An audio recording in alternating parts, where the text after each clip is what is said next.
What's up, everybody? How you doing? Welcome back to CK Café. Hope everyone is doing well today. This is Ethan Felizzari-Castillo. I'm so grateful that you're listening, wherever you're listening, whether it's on podcast platforms, watching on YouTube. Really appreciate you taking time out of your day to listen to our show. Y'all, today we have an amazing guest. We have Mr. Paul Zaentz on the show. Now, if you would have told me that I would be interviewing Paul on CK Café, let alone be working with him on Backyard Desert, our feature film with CK, I would have told you you're crazy. Paul, if you don't know who he is a legendary independent producer. Him and his uncle and his family ran a really amazing independent film company. It was truly a family business. His uncle, you might recognize his name, Paul Zaentz. He had gone on to win a few Oscars, including the Irving G. Thalberg Award, which is only given out to a few people.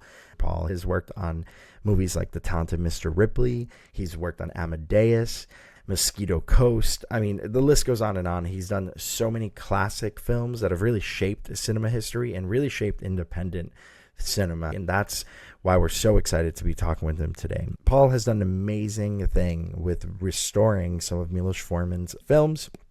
They include Amadeus, which he released last year, and this year there's a huge one, One Flew Over the Cuckoo's Nest, which we're talking about today on the show. One Flew Over the Cuckoo's Nest is going to be getting an exclusive run in U.S. theaters for 2 days in July with Fathom Events in 1,000 theaters nationwide. You can check it out at your local cinema on July 13th and July 16th, 2025. I highly recommend watching it in a theater. It is such an incredible film. What a classic movie. And to talk about the making of this film is just such an honor. Like I said, Paul is working on Backyard Desert. He is an executive producer on the project. Him and his partner Eugenia are working on our film and are pushing this film. And to hear the similarities between One Flew Over the Cuckoo's Nest and Backyard Desert in the sense of like how they tried to get it made and how we are trying to get it made is just so reassuring to remember that even some of the largest films in cinema history struggled to get made. It's easy to forget and to think you're in your own little bubble as an independent creative. So not just with our film, but I hope you can apply it to your projects. Doesn't matter if it's film, if it's music, if it's theater, whatever kind of project you're working on. So I hope you enjoy my conversation with Paul. I really am so grateful that he hopped on the show, and I hope you guys enjoy and get something great out of it. Thank you so much.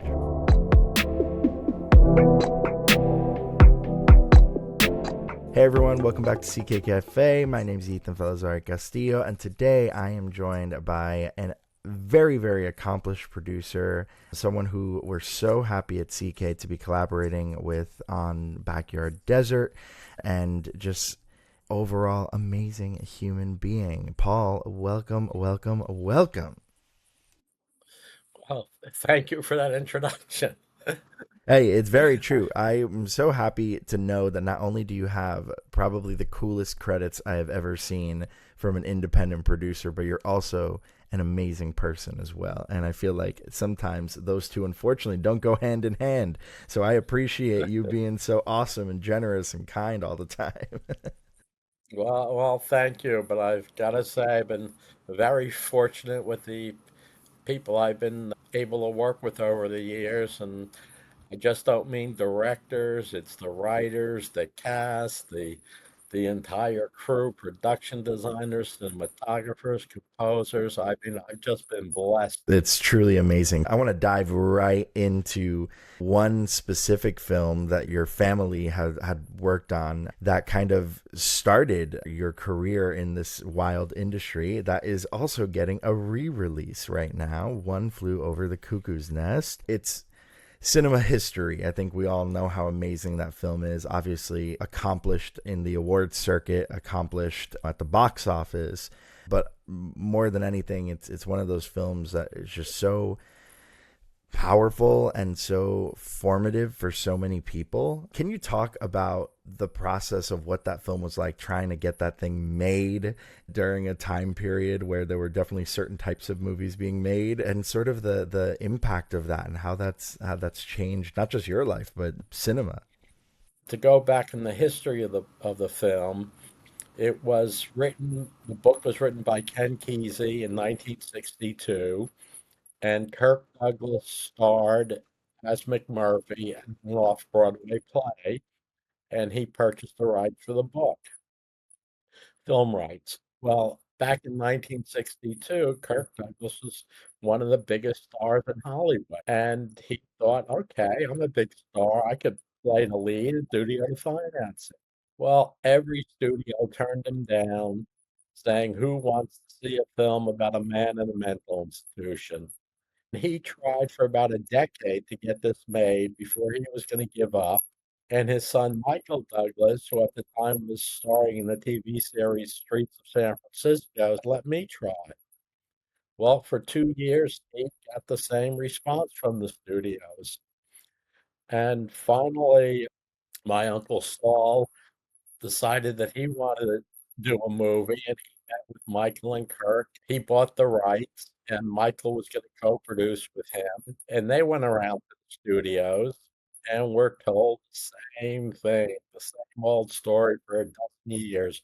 Who wants to see a movie about a man in a mental institution? Well, they hired Milos Forman to direct the film. And the reason the budget was so small, the plan was unknown actors, everyone working at small. And then Milos thought they needed a big name for the lead. And they hired Jack Nicholson, who the year before had done The Last Detail and Chinatown. And so the budget jumped from 1.8 to 3.9 million because you're paying Jack a good salary. You can't pay everybody else scale when there. Well, my family, between them and Saul, they were also all partners in the record company at the time. They said, well, we've got that money lying around. That was all they had. And said, let's make it ourselves. So they financed the movie. And as you said, the rest was history. Not only did it sweep top five Academy Awards, but at the time it was either the sixth or seventh biggest box office movie worldwide of all time. It's just insane to think about because when we see films that have such a huge impact, you automatically just assume like, oh, this film was made for so many millions of dollars. It's such a massive movie. And then, hearing the story about how your family was struggling to fund the movie and the people close to your Uncle Saul and the team making it had to do it themselves. It's such a testament to independent filmmakers everywhere. If you want to make it, you'll find a way to make it, whether that's digging into your own I pocket mean, or that's wherever. what I tell people, don't give up on your passions and your dreams. I mean, it took 13 years for the film to get made. 13 years. Oh, wow. And, and of course, Ken Kesey was not happy. Well, he claims he hated the film, but he also says he never saw the film. Uh, I mean, he could hate it based on the script because his book was told through the eyes of the Indian chief, where the movie is through McMurphy. And actually, just now, I just signed an agreement with Ken Kesey's widow and family to develop a television series where we will do it through the point of view of the chief for the first season. And then after the first season will be what happens to the chief after he escapes. So amazing. That's so exciting. I think it's such a great story and it feels like there's so much there. I've never read the book, but I've heard that the book dives in even deeper. It's interesting to see and to hear that it's going to be expanded into something else. I'm so excited about that. It's one of those stories I feel like the only way to do it justice, if you're going to try and redo a masterpiece like this or remake a masterpiece in any kind of way, a series feels like just the best way to do it because you can dive in a way that 2 hour plus film can't. It's pretty amazing. That's really cool. And tell the story from a totally different point of view. Exactly. If anybody came up to me and said, we want to remake your movie, I would say absolutely not, because there's no way I would let anyone touch Milos's Yeah. film. Yeah. I think the problem with remakes right now, it's like too many people are just trying to remake the movie or remake the thing that was once popular, or once was created, and instead of bringing new life to source material like this one. Yeah. That's so cool. What Wow. what I really despise about remakes is when a person remakes a classic movie.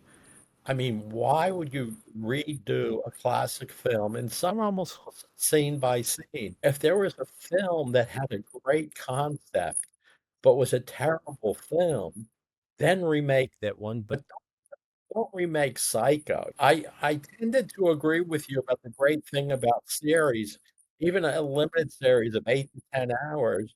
You have all that time for more character development, introduce more characters, more subplots. And I always said that until I saw the series Ripley, where after watching the 8 hours, I said, well, wait a minute. In 2 hours, Minghella had more character development, introduced new characters, had more subplots than there were in this 8 hour Uh, miniseries.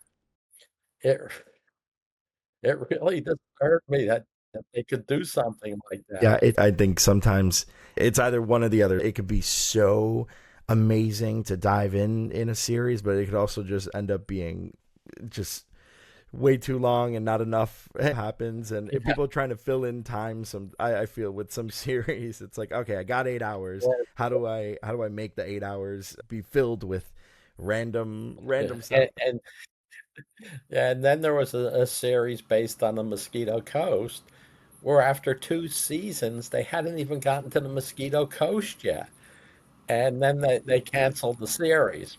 I mean, that was dragging it out a little I think too a little bit much. too much.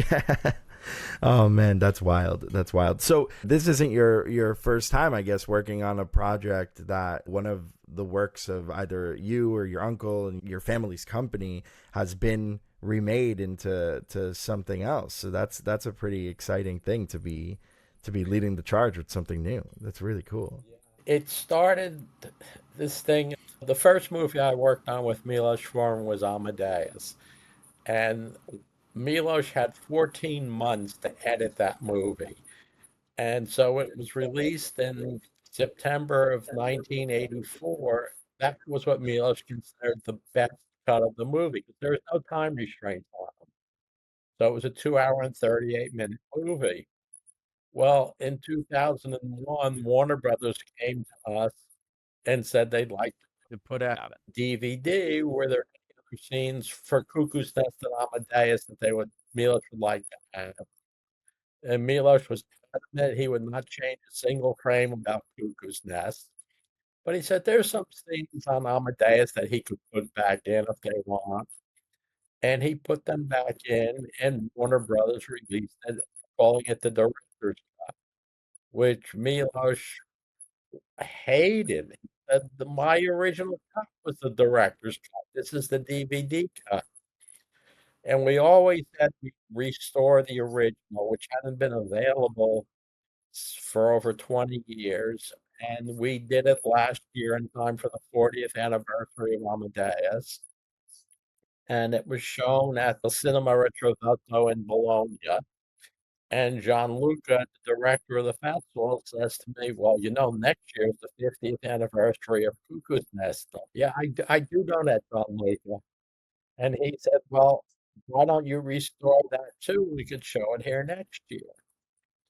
Well, we did, but I realized it would be ready in time for a Cannes Film Festival. And Cannes has a classics program, and they accepted it. And we showed it in May in Cannes. And afterwards, so many people came up to me and said, my God, this movie could have been made last week. It's so relevant today. And I said, of course, that's why it's a classic. That's why it's one of the best movies of all time. And it's a film about rebellion, and as with the book, and it's so relevant to what's going on in the United States today. People are finally starting to rebel against this malignant narcissist that wants to become a dictator and end democracy in the United States. Can you talk about that relevance more, because I think that's been something that in rewatching the film recently, I feel like it's one of those films, like you said, that it just is eerily. It feels like, whoa, did Milos Forman, did the whole team just have like a time machine or something and come to our time period right now and see something we didn't. I mean, what was that like, restoring the movie and now gearing it up for a release in July in screens all over the country? It'll be on over 1,000 screens in the United States on July 13th and 16th. Then later this year, it'll be released in theaters over in most of the Wow. world. Wow. Yeah. So, I mean, to think that it's going to be all over the world again in cinemas, I think the best way to experience it. Can you speak a little bit more to like what audiences have said to you and about that relevance and how that's sort of Okay, well, changed? I think we have to go back to when Milos was hired to direct it. He had only been living in the United States for a few years, and his English was, shall we put it, not quite perfect. And his American friends would say to him, would challenge him, "How dare you direct this movie? This is an American story. It's an American story." And Milos would say, "Yes, to you Americans, this is a story. But for me, who grew up under the Nazis, this is real life." And when he looked at it, Nurse Ratched represented the governments that he grew up under. And unlike our government now, I mean, Nurse Ratched really thought that she was doing the right thing to help people. Now, I don't believe for one second Trump and his minions and his bosses and the oligarchs think they're helping people. They're just greedy, evil people. Yeah, no, you're so right, and I mean, just to see the relevance of it, what things symbolize. I mean, I think this is the perfect film for people now, and I really hope, the people who do show up aren't just people who are fans of the film, but I hope that this, kind of gives the film a resurgence with the new generation. Have you seen that at film There festivals? were so many people at Cannes and at the Academy in LA and in Bologna who had never seen the film before.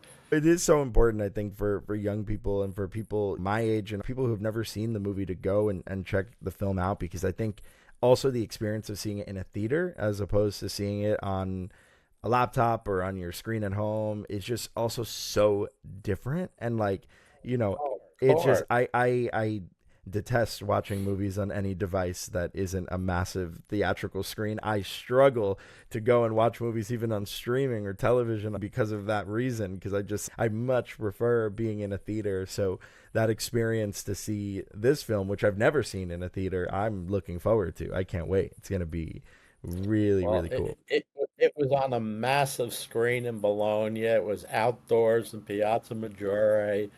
I mean, the sound was incredible. When you think about the piazza that could hold 6,000 people, and yet the sound would still be great. How many people were at the festival in Bologna? About 6,000. There are chairs set up for, I think, 3,000.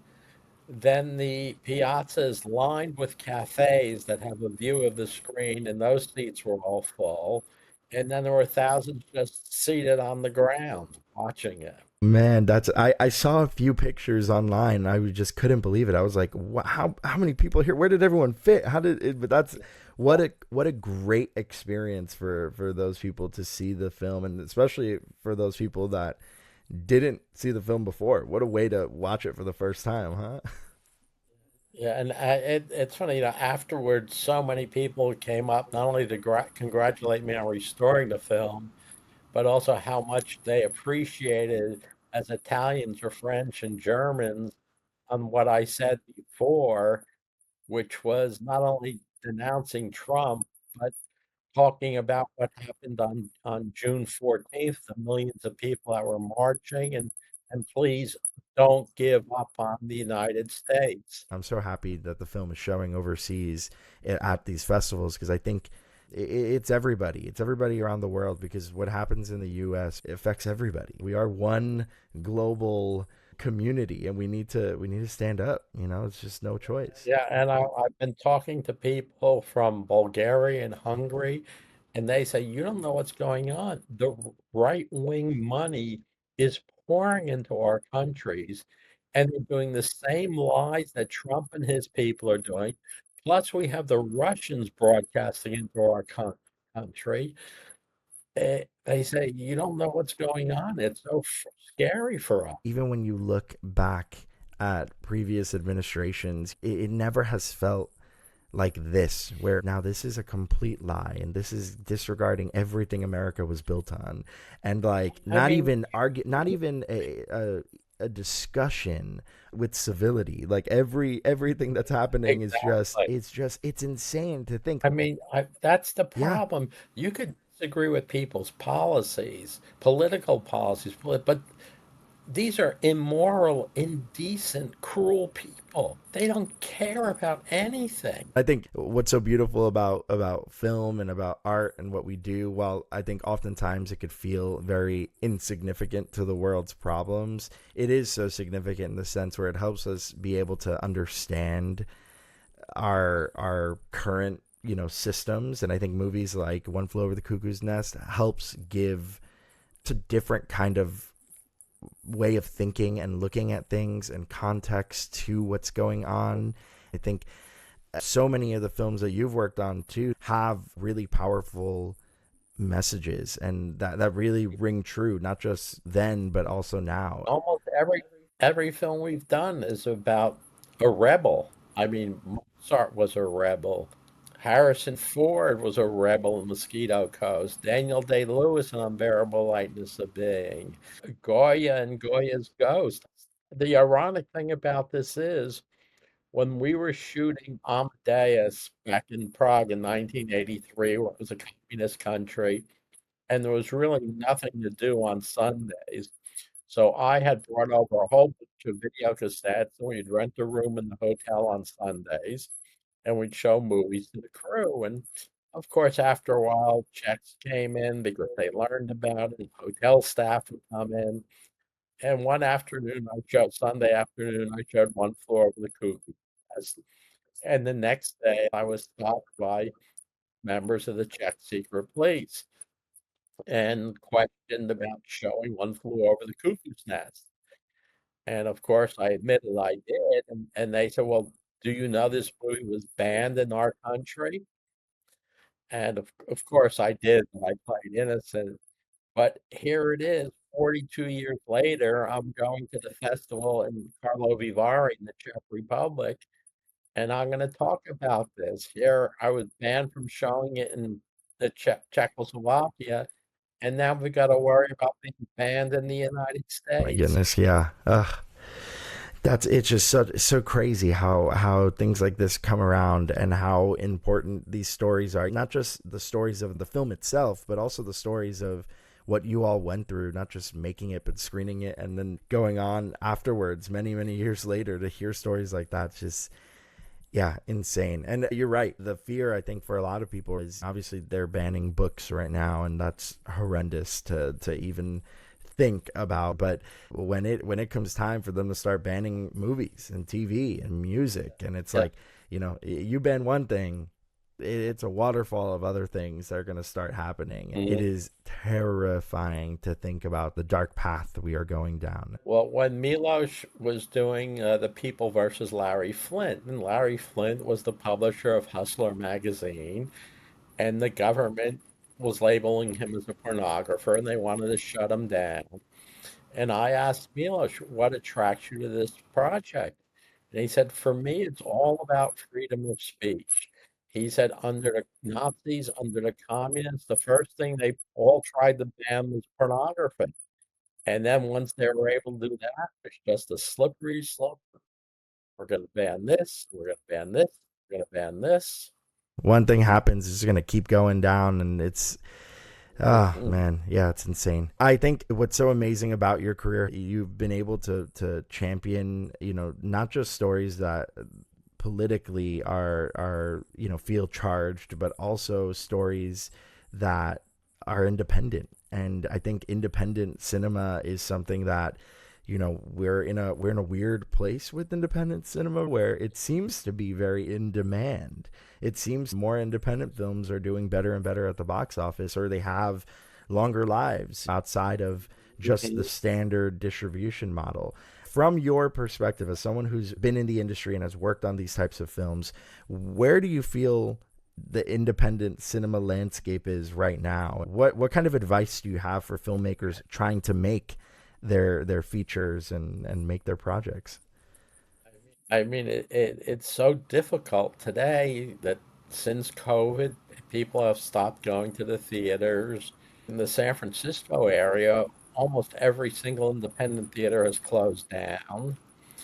And if you go to the chains, I mean, okay, what tentpole picture is coming out this week? And if they have 12 screens, that picture will be playing in five of them. It's really film festival route. Just keep trying. I know a lot of people know they're making them to be shown on your computer, on your laptop. Just keep at it. If you're passionate about it, don't let people squash your dreams.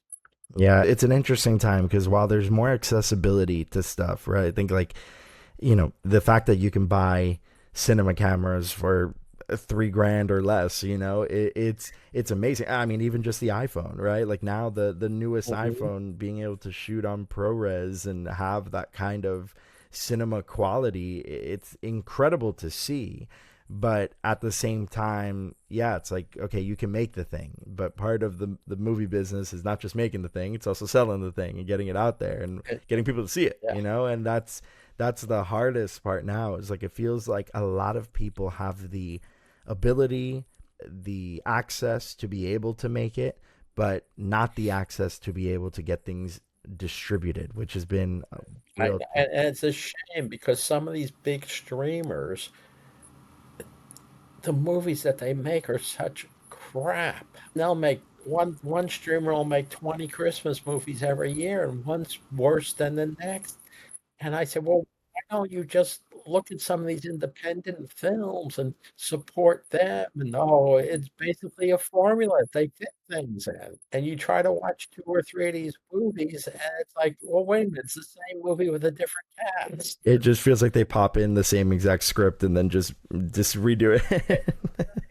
Like different locations, Couple different character it, names, a few different big name it's actors. very, very Yeah, sad. I always think like if one of these larger streamers just gave 5 independent movies a try every year, I guarantee you Mhm. they would do so well, especially because so many people, especially younger generation, even younger than me, in their teens, they're not going to movie theaters often. If they're going to movie theaters, they're only seeing large format movies. They're going to see their superhero films, or even if it's a drama or something, it has to be to that big scale that something like Sinners was, or Oppenheimer. That speaking of that, I think it was a couple of years ago, I went to the movies to see The Holdovers. And when that movie was over, I turned to my partner and said, if the studios would make more movies like this, they'd get people back into the theaters. There were no Yeah. explosions, no car chases, just a well-acted movie with a great Yeah. script, a really good director. And it's so funny how a movie that's so simple in concept too ended up being one of the best movies that year, and just such an emotional film that everyone seemed to relate to, and it felt very timeless. That's it. You need the audience to emotionally Yeah. connect to the film, Yeah. and they've lost track of Yeah. that. If every large chain, every big cinema just said, okay, we're going to have, we have 12 screens, we have 15 screens or 20 screens, we're going to put 30% of those screens are going to be dedicated to smaller films, independent films, or even some of them by the larger studios, international films, whatever it is. And I know people would come out. But the problem I see online, on threads or Instagram or whatever it is, I have seen people have discussions saying, like, I want to see this movie, but I can't. It's not playing anywhere. Yeah, And the nearest theater for me is exactly. 5 hours away that's showing it. I miss films all the time that I'm dying to see, and I can't watch it unless I go and wait for them to eventually get on demand and buy it or rent it or something, because most likely. And you live in New And I York live in New where York. there's Exactly. dependent. It's crazy where I think there's more independent theaters here. I think it's here in LA that have the most out of anywhere else in the Oh, country. definitely. And even so, the times are bad. Even the small independent theaters, they're like, okay, we got 10 movies coming in the next few weeks, but these ones are much smaller, have smaller names, so unfortunately they're getting the 2 p.m. and the 5 p.m., and it's like, and Right. then you're putting up, some great movies. A24, Neon, these distributors are doing some Mhm. great things, but those are the ones that are getting the priority too. So then any movie that's smaller than that is just not getting Yeah. seen either. It's this weird battle back and forth. Yeah. It's something that I think independent filmmakers have always fought for, and the distribution model has never been perfect. But yeah, Well, I'll tell you what, it was a lot better when Cuckoo's Nest came out yeah, because Cuckoo's Nest came out in four theaters and it was not a lot of money spent on print on ads. It was word of mouth. And that's how films were mostly promoted back then, word of mouth. yeah. You didn't spend millions and millions on advertising. And now people are spending double their budget on advertising. It's Yeah, it's crazy. exactly. Yeah, I feel like that's also something that doesn't happen anymore. From having worked a lot in like the marketing space of films, I've noticed that before, what a lot of people have told me is like the model was also dependent on success, where it's like if your film did really well within a first month, because they would give you a month maybe depending on the theater, if it Mhm. did well, enough people talked about it, got some good reviews, it could expand and keep going and keep going and keep going. Right. And it's so funny, you think about it now, it's like everybody seems to be just doing the theaters out of courtesy because they really just want to get back to streaming. If a film doesn't do good on the first Friday night, forget Oh my about it. That's the end of gosh, I'm like, I can't even believe it. Like how many people judge a movie, like the distributors and the theaters even have conditioned us to look at opening weekend and say it. flop or Hmm. not. And it's like online Yep. on social media, that's the whole discussion. Oh, this movie was a flop. It made $100 million. It made $100 million at the box office opening weekend. Flop because it was a $600 million film. And it's just like, whoa, hold on. Let's give it a Yeah, second. it's not the dollars that's made. Was it a good Was it a good movie or movie? not? Number one, was it a good movie? Two, it's only been 3 days. Like, allow it a little bit of Yeah. time to breathe. But now I think there's a resurgence of independent film from the creators side. I think there's going to be a really nice boom, and I'm looking forward to it. I hope, our film Backyard Desert, I hope we can sort of ride that wave, but emulate the success of a movie like One Flew Over the Cuckoo's Nest, where we make it with whatever we can to the best of our ability and just make a story that people Hmm. love, and hopefully people get excited about it. To echo what you said before, all that really matters, you got a good script, you got a good story, you got some great You talent. got a That's good it. script for Backyard Desert. Definitely a good I script. I hope so. Yeah. Thank you. No, I appreciate it. It's been amazing working with you so far, and it's eye opening even to just hear you speak today, talking about the hardships of making a movie like One Flew Over the Cuckoo's Nest, which to me feels Yeah. like a slam dunk, but obviously that's way after the fact.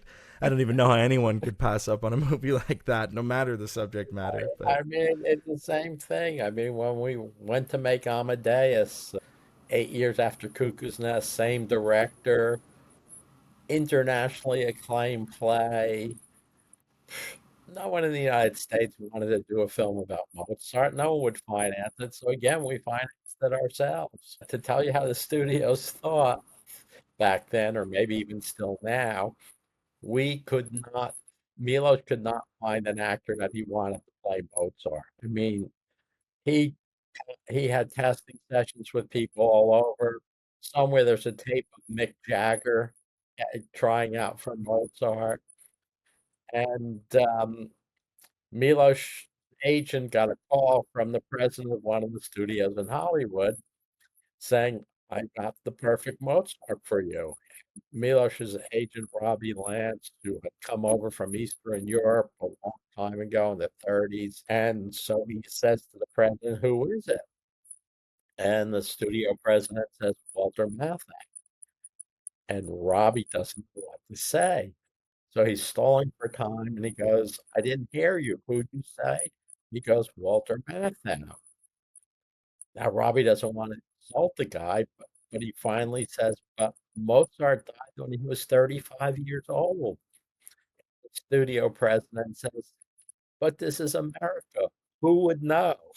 Well, years later, we found out that Walter Matthau was a friend of the studio head, and he called asking if he would call the agent about the role of Salieri, which makes perfect sense. Ah, that's so funny.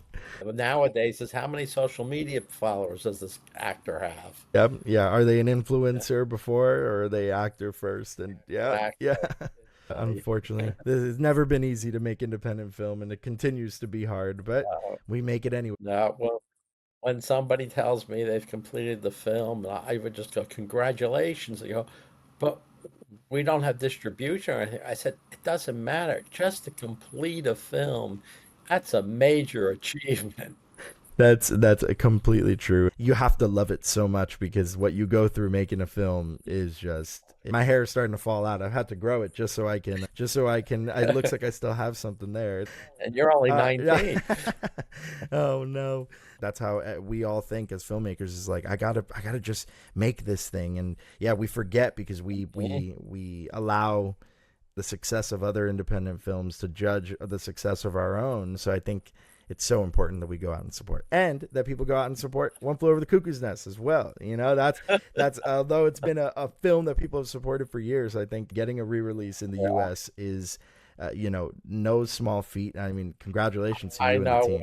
when Fathom Events were talking they're going to release it, I'm thinking, 250, 300, 400 theaters.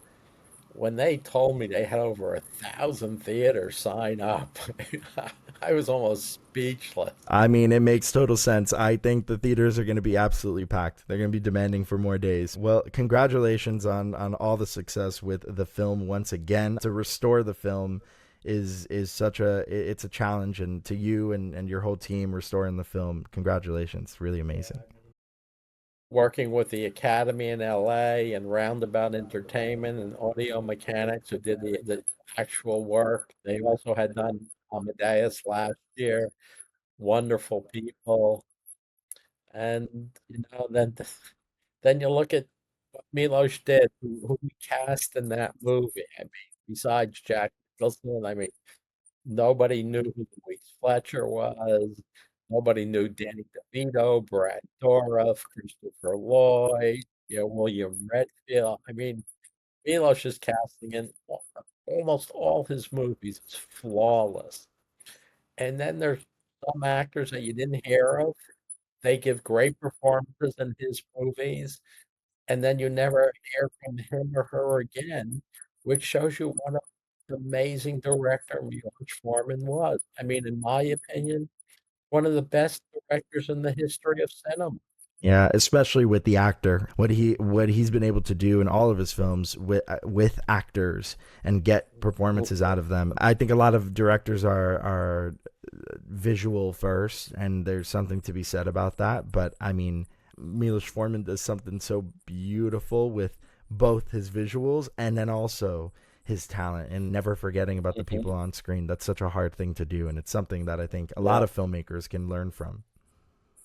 yeah, and he's generous to all the actors. His idea in Cuckoo's Nest was, I want to have a second camera just to shoot reactions from the people in the institution. I mean, it's brilliant. So great. Ah, that's so amazing.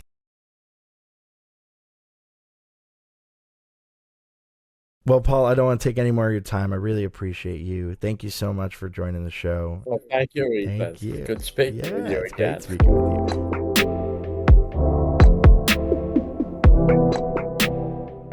Thank you all so much for watching CK Cafe and for listening. We really appreciate all of the support. Thank you once again to Paul for his time and for giving us all this insight. It's just so amazing to hear about the making of this film, and even more about the relevance that it has in today's world. Films like this can be so timeless, and art just in general can just be so timeless.